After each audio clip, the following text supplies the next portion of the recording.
안녕하세요. 크리스찬 독서실입니다. 오늘은 릭 오스본의 자녀에게 기도를 가르쳐라 라는 책을 가지고 왔습니다.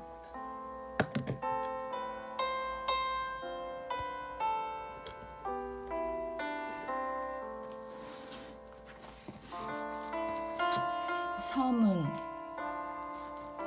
예수님은 세상의 모든 아이를 사랑하시네. 이 아름다운 노래는 참된 진리이며 정말 놀라운 말씀입니다. 그렇습니다. 어린이는 예수님이 보시기에 참으로 귀한 존재들입니다. 따라서 이들 중 한 어린이가 순수하고 천진난만한 믿음으로 예수님을 바라보며 기도할 때 예수님의 마음은 형언할 수 없는 사랑으로 가득 차게 됩니다. 확실하게 말씀드릴 수 있는 것은 어린아이가 믿음으로 드리는 기도야말로 믿음이 없는 어떤 위대한 신학자가 드리는 기도보다 훨씬 더 빠른 응답을 받을 수 있다는 것입니다. 그러나 반대로 하나님께서는 어린아이들이 잘못된 교육으로 인해 하나님의 실체를 알지 못하고 그분의 사랑과 임재를 전혀 깨닫지 못할 경우 매우 슬퍼하십니다. 또한 하나님의 무한한 사랑과 값진 보화들로 가득한 보고의 문을 두드리지 못할 때도 마음 아파하심에 틀림없습니다. 저는 기도가 얼마나 중요하고 능력이 있는지를 잘 알고 있습니다. 1951년 빌과 함께 CCC를 창설하고 최근 국제여성사역부를 만들기 이전부터 기도는 저의 삶과 우리 부부 사역의 기초가 되어 왔습니다. 저는 9년 동안 국가기도의 날 실행위원회의 위원장직을 맡아 일하는 동안 놀라운 기도의 능력을 체험했으며 그것은 미국 전역에 걸쳐 기도 운동을 전개하는 데 커다란 도움을 주었습니다. CCC는 지금 하나님의 은혜 가운데 16,000명이 넘는 상근직 간사와 20만 명의 훈련받은 자원봉사자, 그리고 전 세계 172개국 이상의 본부가 설치되어 있습니다. 우리는 기도하는 일을 쉬지 않고 있으며 전 세계에 흩어져 있는 간사들이 하루 동안 함께 기도하는 행사를 매년 2차례씩 개최하고 있습니다. 또한 전 세계적으로 금식과 기도 운동을 광범위하게 벌여왔습니다. 뿐만 아니라 제가 국가기도의 날 실행위원회의 위원장직을 맡고 있는 동안 본회 행사의 하나로 미국 전역의 도시에 있는 수천 명의 사람들에게 기도 제목을 주고 기도를 요청하는 행사를 전개하기도 하였습니다.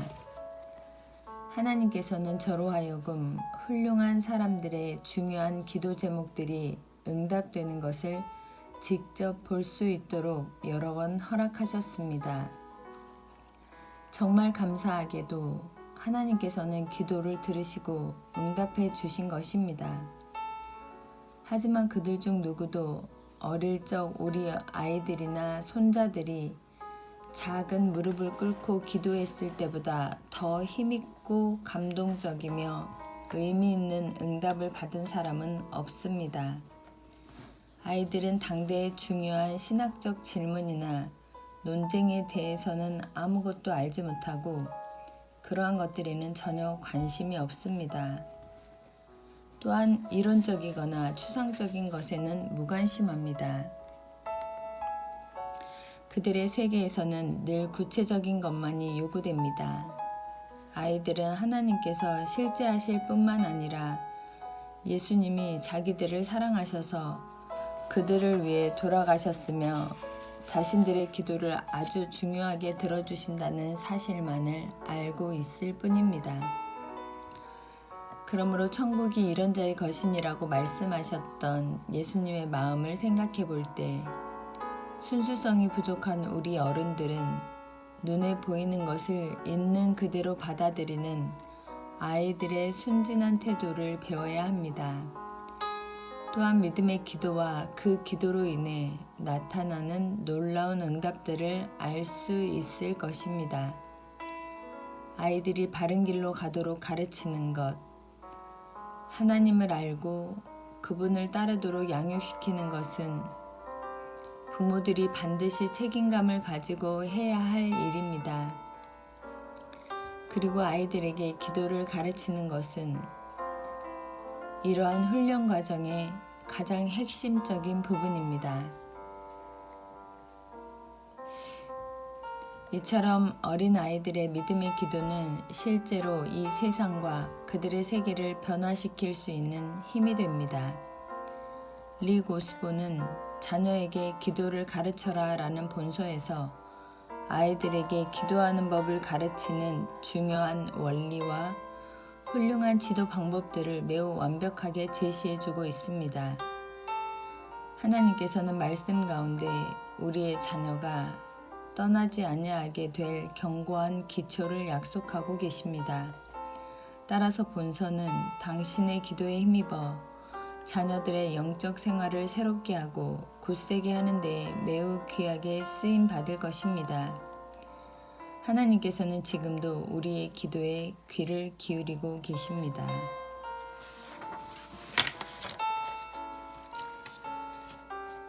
제1장 자녀에게 최고의 것을 줌.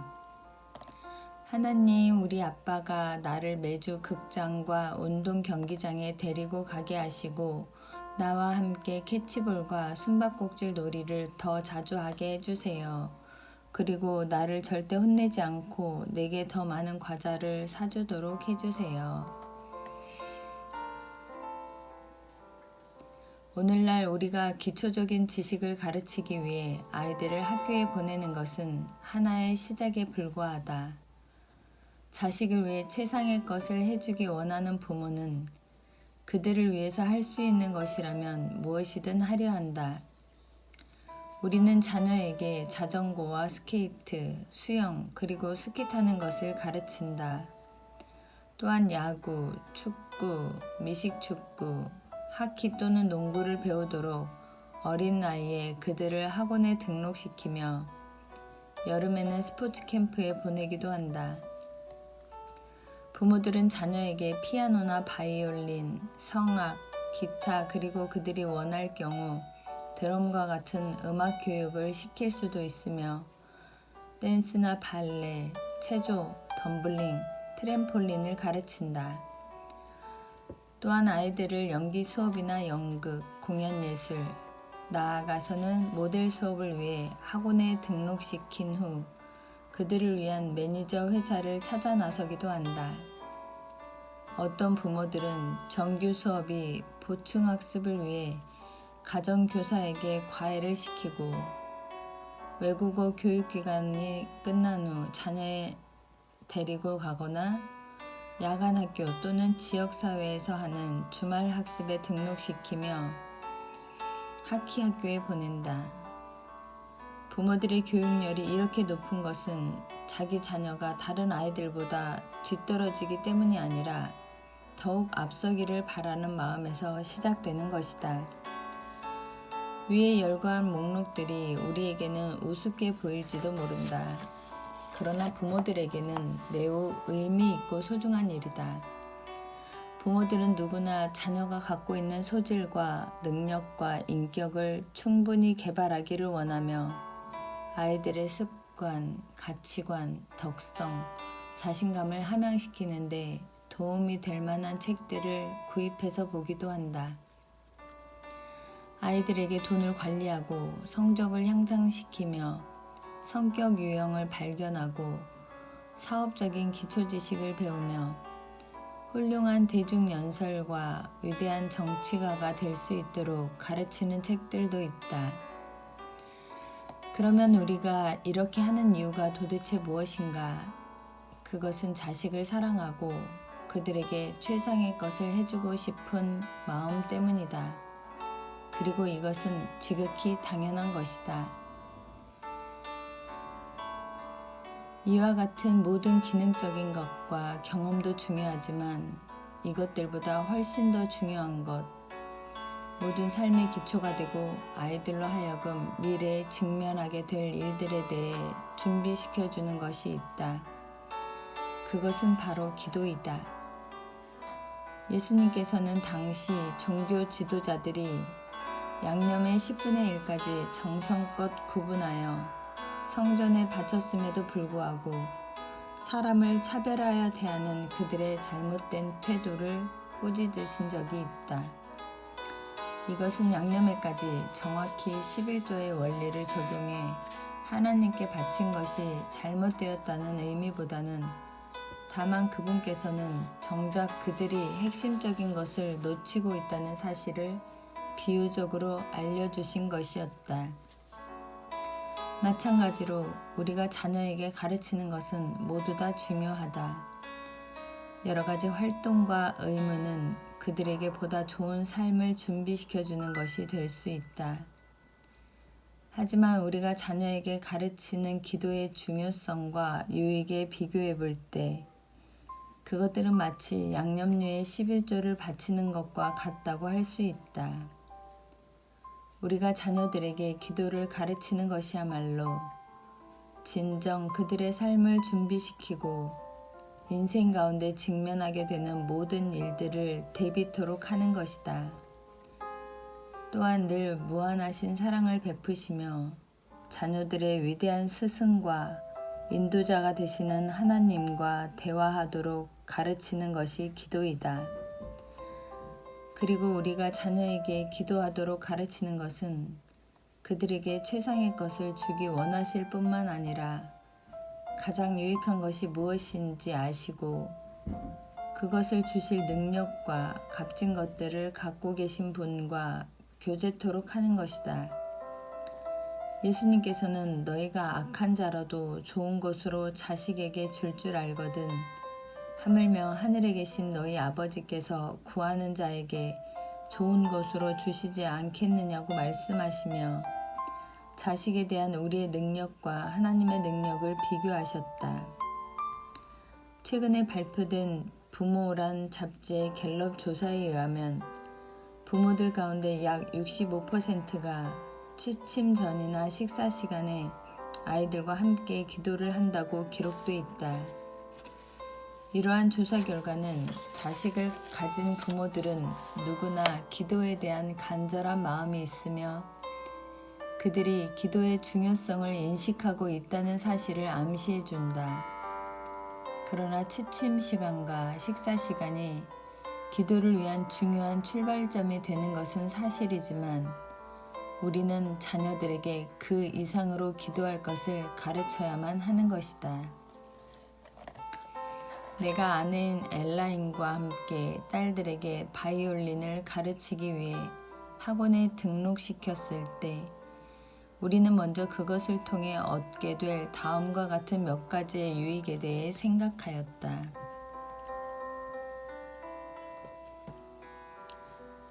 1. 어릴 적 음악에 대한 기초를 배우는 것이 딸들에게는 보다 쉬울 것이며 학습이 자연스럽게 이루어질 것이라고 생각되었다.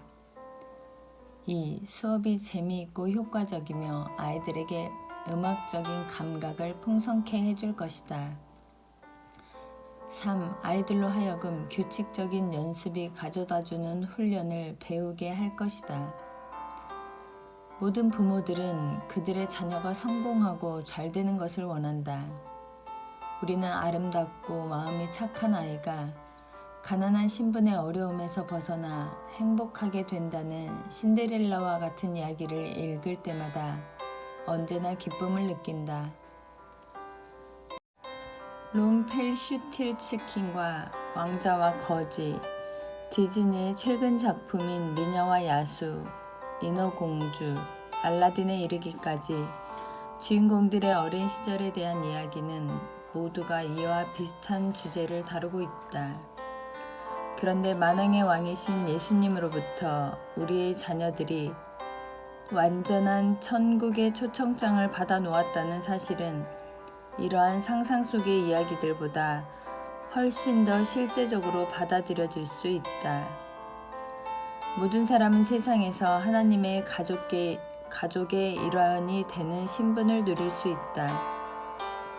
그러나 하나님의 나라로 부르는 이러한 초청은 단순히 그곳에 참석하는 것만을 의미하지 않고 전능하시고 모든 것의 주관자가 되시는 하나님과 함께 앉아 대화하고 그분과 친하게 되는 것을 뜻한다. 그것은 우리의 자녀가 그 가정의 영원한 식구가 되어 하나님 나라에서의 모든 혜택을 누리도록 초대받는 것이다. 그런데 이러한 혜택을 누리는 가족의 자격은 하늘나라에 들어가기 전인 세상에서부터 시작된다. 예수님께서는 어린아이들이 내게 오는 것을 용납하고 금하지 말라. 하나님의 나라가 이런 자의 것이니라고 말씀하셨다. 모든 사람을 당신의 나라로 부르시는 하나님의 초청에는 그분의 임재를 깨닫고 체험하는 것을 포함한다. 다음 성경 말씀은 우리에게 이러한 사실을 잘 보여주고 있다.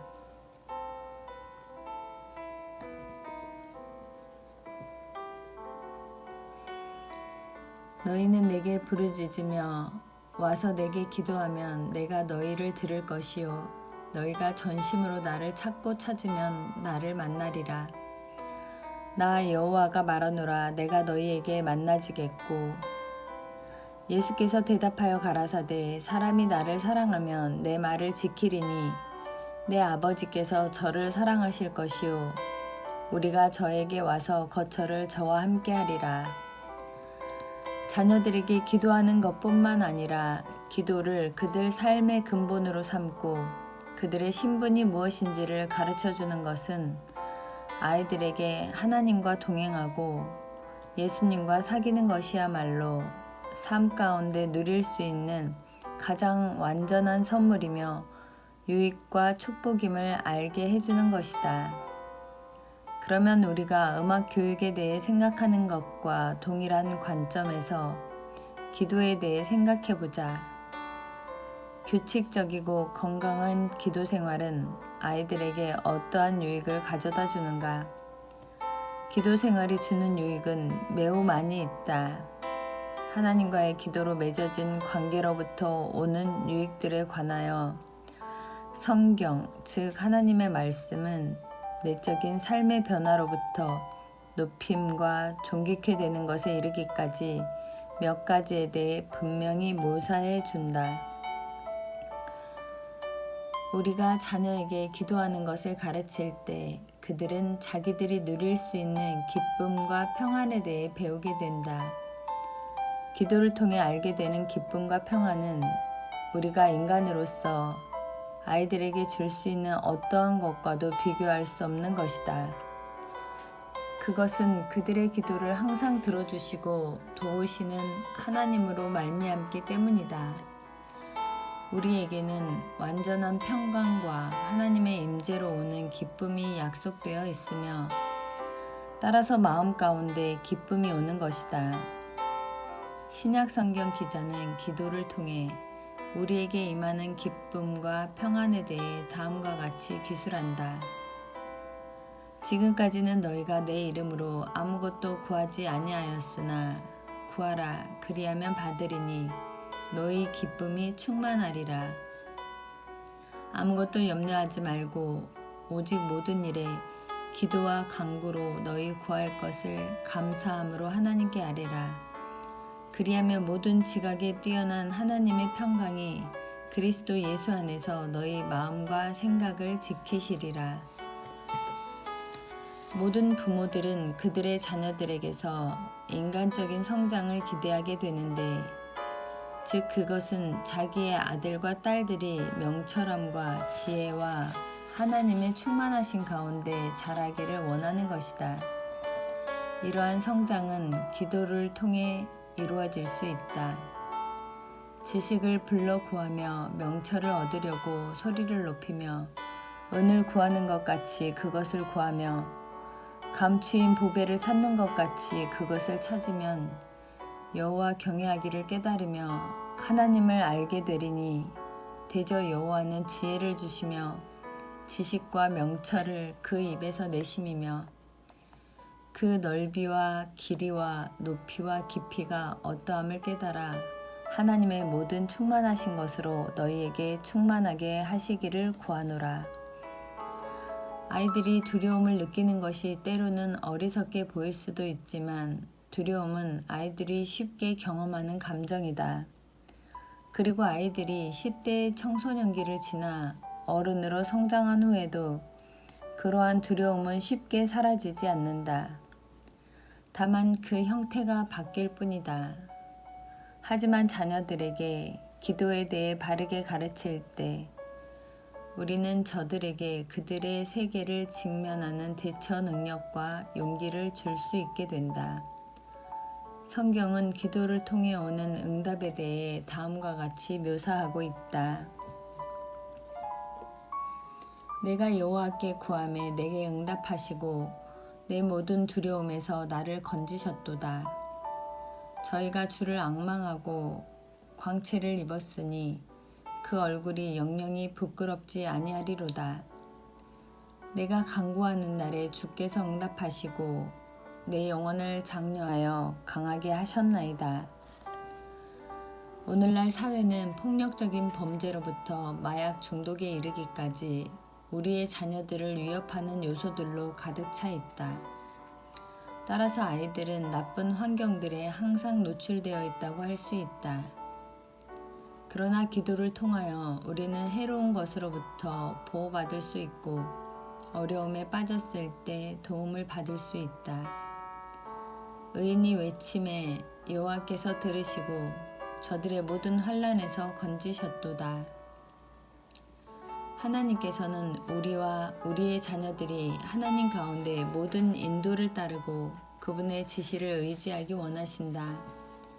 그분께서는 개개인 모두에게 목적을 갖고 계시며 우리가 기도할 때 당신의 목적을 이루실 것을 약속하고 계신다. 내가 지극히 높으신 하나님께 부르짖으며 곧 나를 위하여 모든 것을 이루시는 하나님께로다. 하나님은 우리의 자녀들의 필요를 채워주기 원하신다. 또한 그분에게는 그렇게 할 만한 충분한 능력이 있으시다. 따라서 우리의 자녀들은 이러한 사랑의 아버지께 나아가 기도하는 것이다.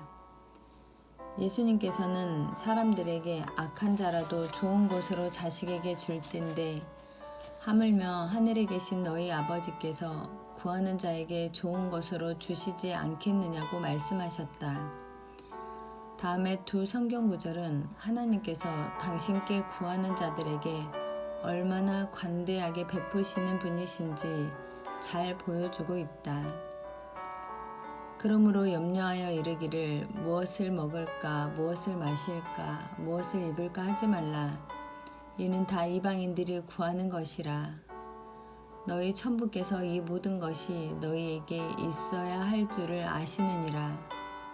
너희는 먼저 그 나라와 그의 의를 구하라. 그리하면 이 모든 것을 너희에게 더하시리라. 자기 아들을 아끼지 아니하시고 우리 모든 사람을 위하여 내어주시니가 어찌 그 아들과 함께 모든 것을 우리에게 은사로 주지 아니하시겠느뇨. 기도를 통해서 얻을 수 있는 또 한 가지의 유익은 하나님께서 우리의 소원을 이루어 주신다는 사실이다. 우리가 기도함으로 하나님과의 보다 깊은 관계를 형성해 나갈 때 그분 안에서 기뻐하는 것을 배우게 되고 하나님께서는 우리 마음의 소원을 이루어 주신다. 또 여호와를 기뻐하라. 저가 내 마음의 소원을 이루어 주시기로다. 아이들은 기도를 통해 그들의 일상생활 속에서 역사하시는 주님의 도우심과 위로를 경험할 수 있다. 하나님께서는 그들이 기도할 때 이를 들으시고 위로하시며 은혜를 베푸시는 것이다. 마지막으로 하나님께서는 당신을 영화롭게 하는 자들을 높이시고 존귀하게 사용하신다. 내가 만약 당신에게 제게는 당신의 자녀가 내적으로 평안해지고 훌륭한 인간으로 자라며 담대하고 인격적으로 뛰어나며 고통을 이겨내고 악을 멀리하며 자라날 수 있게 만드는 비결이 있습니다 라고 한다면 당신은 틀림없이 그 비결을 알기 원할 것이다. 그리고 이러한 비결이 당신의 자녀에게 삶의 방향과 목적에 대해 확고한 의식을 심어주고 그들에게 있어 모두 또는 일부가 필요한 저들로 하여금 친구와 동료로부터 높임과 대우를 받게 한다면 당신은 마땅히 그 비결을 알고 싶어 하지 않겠는가? 그 비결은 아주 간단하다. 그것은 아이들에게 기도를 가르치는 것이다. 인류 역사의 초기로 거슬러 올라갈 때 기도, 곧 하나님과의 대화가 언제나 중심이 되어 왔음을 알게 된다. 아담과 하와는 하나님과의 대화인 기도를 통해 하나님과 관계를 발전시켰다. 우리는 아담과 하와가 낯익은 음성을 듣고 하나님의 임재를 깨달아 그분께서 자기들에게 말씀하셨을 때도 전혀 놀라지 않았다는 사실을 알고 있다. 이를 통해 볼 때 아담과 하와에게는 동산에서 하나님과 함께 시간을 보내는 것이 하나의 생활이 되어 있었다는 사실 또한 알 수 있는 것이다. 하지만 하나님과 인간 사이의 참된 사랑의 대화는 죄와 타락, 그리고 인간의 이기적인 욕망으로 말미암아 단절되었다. 본래 하나님께서는 우리를 당신과 대화하도록 창조하셨고 우리는 기도하도록 지음받았다. 그렇기 때문에 비록 죄로 인하여 하나님과의 사이에 대화의 통로가 단절되었지만 우리의 마음 가운데는 여전히 기도에 대한 욕망이 남아있는 것이다. 기도는 인류 역사 가운데 문화와 인종을 초월하여 계속 이해되어 온 개념이다. 역사학자와 고고학자들에 의해 발견된 가장 오래된 자료들도 인류에게는 기도에 대한 어떠한 개념과 습관이 있었다는 것을 증거해주고 있다. 오늘날 기도는 뜨거운 관심의 주제가 되고 있다. 1996년 6월 24일 타임즈의 커버 스토리는 바로 신앙과 치유였다. 그리고 기도, 신앙, 영성이 정말 당신의 건강을 개선시킬 수 있는가? 계속 발견되고 있는 놀라운 과학적 증거들은 그렇다라고 말하고 있다는 것이 본 기사의 부제였다. 이 기사는 종교 행위의 역할과 효과를 주제로 다룬 200편이 넘는 연구 논문 가운데 몇 편의 특기할 만한 사례들을 보고하였고 이러한 연구들은 하나같이 종교적인 신앙과 교회 출석 그리고 기도 생활이 삶의 질을 높여주는 것으로 간주된다는 결론을 맺고 있다. 오늘날 장소를 불문하고 기도가 행해지고 있는 것은 바로 기도의 놀라운 효과 때문이다. 종교적 믿음이 치유에 미치는 영향에 대해서 많은 연구 논문을 쓴 하버드 대학교의 허버트 벤슨 교수는 기도가 널리 행해지고 있는 것에 대해 그것은 인간이 필히 종교적 신앙을 갖도록 지음받았기 때문이라는 또 한 가지의 이유를 제시해주고 있다. 인간은 하나님과 교통하도록 창조되었다. 하나님께서는 남녀 인간을 모두 당신과 대화하고 당신의 음성을 듣도록 창조하셨는데 이것이 바로 기도의 본래 목적이다. 하나님의 창조 목적은 인간을 유익해 하는 데 있다. 그리고 인간에 대한 하나님의 목적은 저들로 하나님의 자녀가 되어 하나님의 사랑을 알게 되는 데에 있다. 예수님께서는 하나님을 사랑하고 사람을 사랑하라는 이 두 가지를 가리켜 가장 큰 계명이라고 말씀하셨다. 하나님은 사랑이시며 이기심이 전혀 없으신 분이란 사실을 잘 알고 있는 우리는 하나님께서 우리에게 요구하시는 모든 것이 그분을 위해서가 아니라 바로 우리에게 유익을 주고 복을 주기 위함이라는 사실 또한 잘 알고 있다. 그렇다면 하나님의 가장 큰 명령들은 우리를 삶 가운데 가장 큰 축복으로 인도하기 위한 것임에 틀림없다. 우리가 세상에서 누리는 가장 크고 고귀한 축복과 기쁨은 우리의 아버지이시며 창조자이신 하나님과의 사이가 계속 깊어지는 건강한 관계를 유지하는 것이다. 그리고 두 번째로 큰 축복은 다른 사람들과의 관계를 통해 건강하게 성장해가며 사랑하는 관계를 맺는 것이다. 우리는 이 두 가지를 삶의 가장 핵심적인 초점으로 하여 우리로 온전케 되는 비결로 삼아야 한다. 그 밖에 다른 것들은 모두 무대장치와 그 소도구에 불과하다. 우리 주위의 자연 세계가 매우 복잡하면서도 상호 의존적이며 질서정연한 균형을 유지하고 있는 것을 볼 때 이러한 사실이 분명하다는 것을 알게 된다. 따라서 우리는 하나님께서 다른 모든 것들을 이 두 가지의 본래 목적 내지는 궁극적인 축복과 조화를 이루도록 계획하셨다고 결론 내릴 수밖에 없다. 오늘날 과학과 의학적 연구라는 명분으로 이루어지고 있는 모든 연구는 이것이 사실임을 계속해서 확증해주고 있다. 우리가 하나님의 계획, 곧 그분에 대한 믿음 안에서 다른 사람들과 화목한 관계를 유지하며 살 때 우리는 더욱 건강하고 장수하며 즐거운 삶을 살게 될 것이다. 하나님께서는 인간을 창조하심에 있어 우리의 모든 부분과 우리 주위의 모든 것들이 서로 조화를 이루고 당신께서 인간을 창조하신 목적과 축복에 온전히 일치하도록 계획하셨다. 그것은 자동차의 원리와도 같다. 자동차를 만드는 목적은 편리하고 유쾌한 운송이라는 매우 실질적인 것에 있다. 자동차를 만들 때 모든 부품이 적당한 자리에 조립되는 것은 바로 이러한 목적에 부합되도록 다른 모든 부품들과 조화를 이루어 움직이게 하기 위해서이다. 마찬가지로 우리 주변, 특별히 우리 몸 안에서 일어나는 모든 자연적인 현상들은 하나님의 계획에 의해 이루어지고 있다. 그러므로 우리가 기도할 때 우리에게는 마음의 안식과 평화가 함께한다. 자녀에게 기도를 가르치는 것은 그들의 손에 인생에 대한 열쇠를 쥐어주는 것과 똑같다. 하지만 우리가 그렇게 하지 않는다면 그들은 매우 편하고 즐겁게 인생을 여행할 수 있도록 만들어진 차를 갖고 있음에도 불구하고 열쇠가 없기 때문에 걸어서 가야만 할 것이다.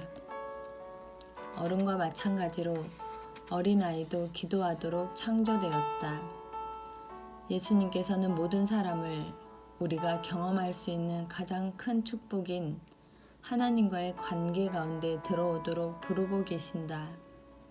하나님과의 건강한 관계 안에 있을 때 우리에게는 모든 것이 가능해진다. 기도는 하나님의 은혜와 목적을 제시해 준다. 기도는 하나님의 사랑을 보여준다. 기도는 우리를 진리와 지혜와 명철에 이르게 한다. 기도는 우리를 참된 삶으로 인도한다.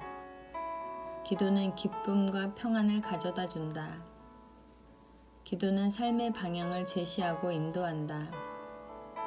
기도는 시험을 이기고 악을 멀리할 수 있는 능력을 준다.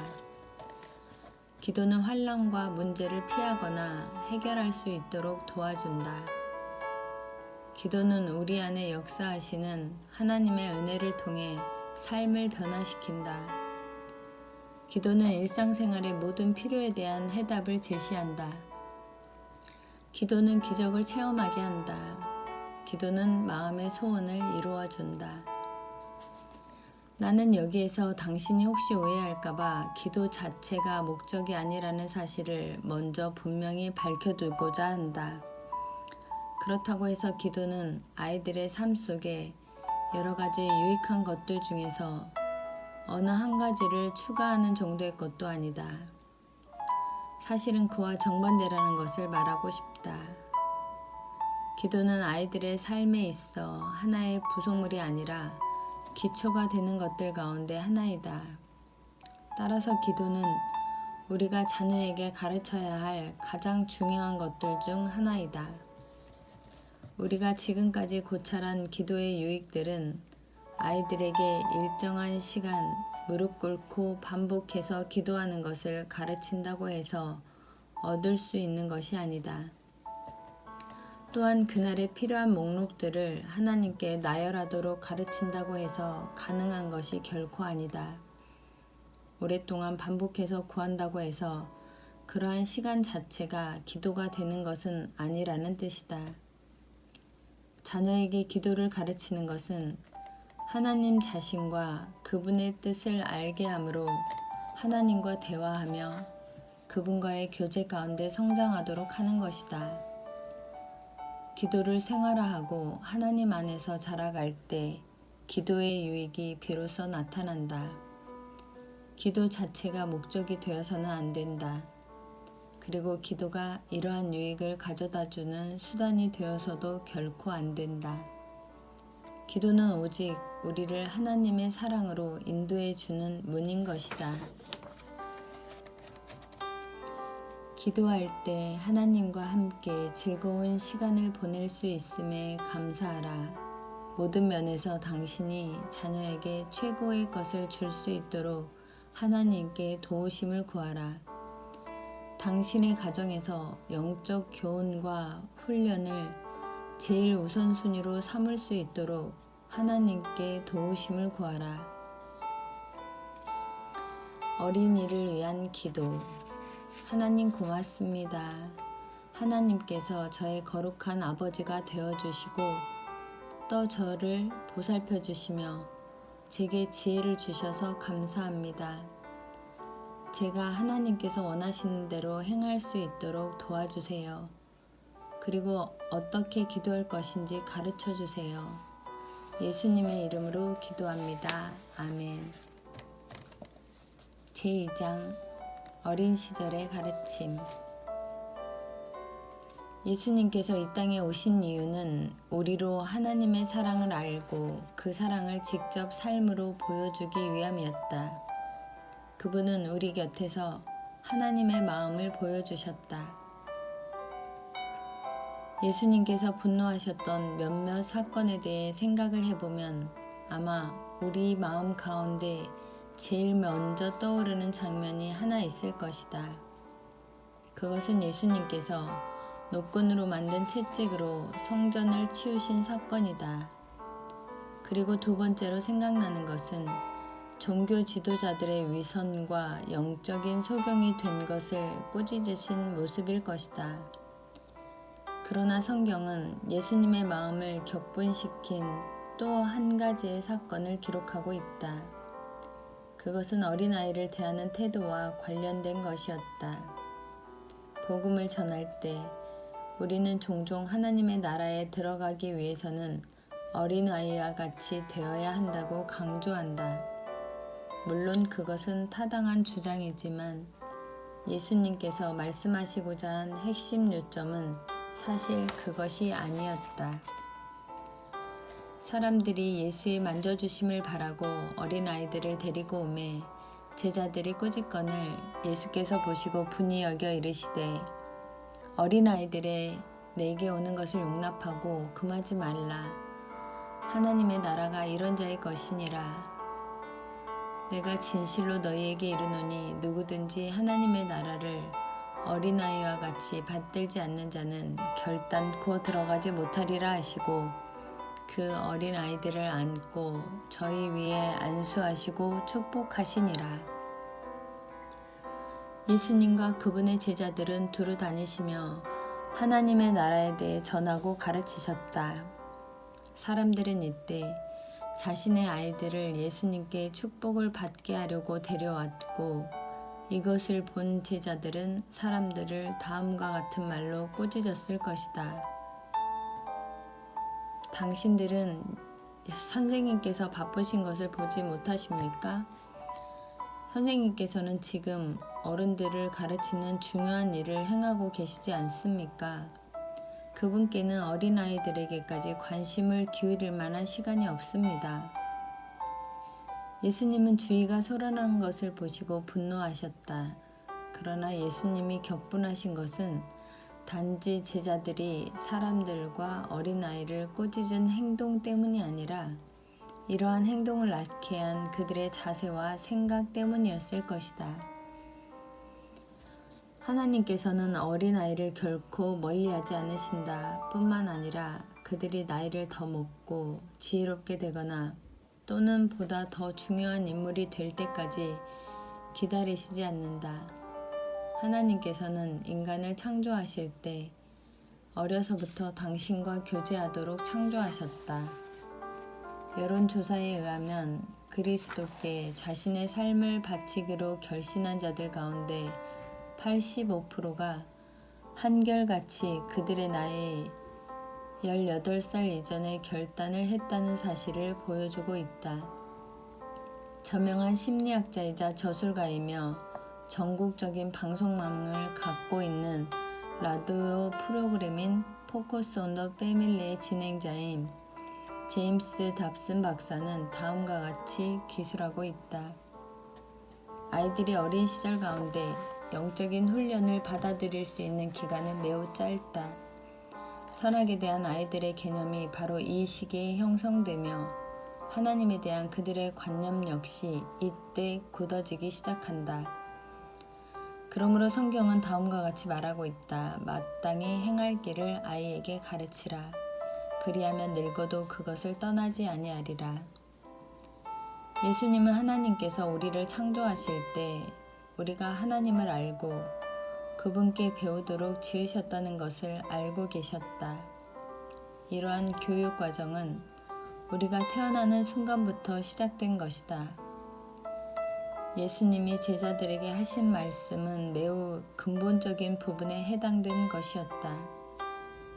우리는 지금 세상에서 하나님의 나라에 대해 가르치고 있다. 그런데 너희들은 하나님의 나라에 대하여 배우기에 합당한 자들이 오는 것을 막으려 하는구나. 그렇게 하지 말아라. 예수님께서는 내가 진실로 너희에게 이르노니 누구든지 하나님의 나라를 어린아이와 같이 받들지 않는 자는 결단코 들어가지 못하리라고 말씀하심으로 가르치고자 하는 내용을 분명하게 밝히셨다. 어린이는 우리가 그들과 같이 되지 않고는 하나님의 나라에 들어갈 수 없을 만큼 하나님의 나라에 가장 합당한 자들인 것이다. 예수님은 우리가 그분을 배우고 또한 가까이 하도록 창조되었기에 외부로부터의 영향을 쉽게 받아들일 수 있는 어린 시기를 매우 중요하게 생각하셨다. 즉 이러한 때에 아이들을 잘못 인도한다면 엄청나게 부정적인 결과를 가져온다는 사실을 잘 알고 계셨던 것이다. 그렇다면 예수님은 어린아이를 잘못 다루는 사람들에 대해 어떻게 느끼셨을까? 예수님 자신의 생각을 드러내기 위해 사용한 말들을 마태복음 18장 5절에서 6절에서 살펴보자. 고든 달베이는 사람처럼 싸우신 예수란 그의 책에서 본절에 대해 매우 완벽하게 해석해 놓고 있다. 사실 예수께서는 이때 어린아이가 갖고 있는 믿음을 무시한 자들에 대해 몹시 화가 나시는 것을 참으셨다. 어린아이를 무시한 사람들은 뱃전 밖으로 살짝 던져지는 것이 아니라 몸에 무거운 것을 매달아 던져져야 했다. 단순히 무거운 어떤 것이 아니라 커다란 맷돌과 같은 돌을 매단 채 말이다. 그것도 손에 매다는 것이 아니라 목에 매단 채 얕은 물이 아닌 깊은 바다에 던져져야 했다. 그리고 또 예수님께서 아이들에 대해 다음과 같이 말씀하셨다. 가버나움에 이르러 집에 계실새 제자들에게 물으시되 너희가 노중에서 서로 토론한 것이 무엇이냐 하시되 저희가 잠잠하니 이는 노중에서 서로 누가 크냐 하고 쟁론하였음이라. 예수께서 앉으사 12 제자를 불러서 이르시되 아무든지 첫째가 되고자 하면 무사람의 끝이 되며 무사람을 섬기는 자가 되어야 하리라 하시고 어린아이 하나를 데려다가 그들 가운데 세우시고 앉으시며 제자들에게 이르시되 누구든지 내 이름으로 이런 어린아이 하나를 영접하면 곧 나를 영접하며 누구든지 나를 영접하면 나를 영접함이 아니요 나를 보내신 이를 영접함이니라. 예수님은 제자들에게 첫째가 되거나 또는 큰 자가 되기 위해서는 모든 사람을 섬기는 자가 되어야 한다는 핵심적인 교훈을 말씀하신 후 어린아이 하나를 팔에 안으시고 이렇게 말씀하셨다. 너희가 이런 어린아이 하나를 영접하는 것은 곧 하나님을 섬기는 것이니라. 너희가 나의 나라에서 큰 자가 되길 원한다면 어린아이를 영접하라. 아이를 섬기고 가르치며 사랑하고 관심을 갖고 전하고 그들과 함께하는 시간을 가져라. 아이들에 대한 예수님의 섬김은 매우 폭이 넓었다. 그분께서는 어린이들을 축복하시고 그들을 위해 기도해 주셨다. 그리고 제자들에게도 어린아이를 섬길 것을 명령하셨다. 예수님께서는 어린아이를 통해 많은 무리에게 점심을 제공하신 적이 있다. 성경에는 무리 가운데 앉아 예수님의 가르침을 듣고 있었던 아이들에 대한 기록이 있다.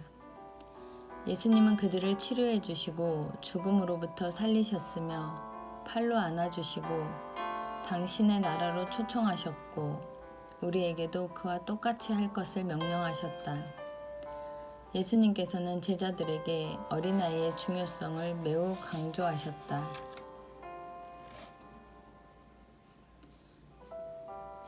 감사합니다.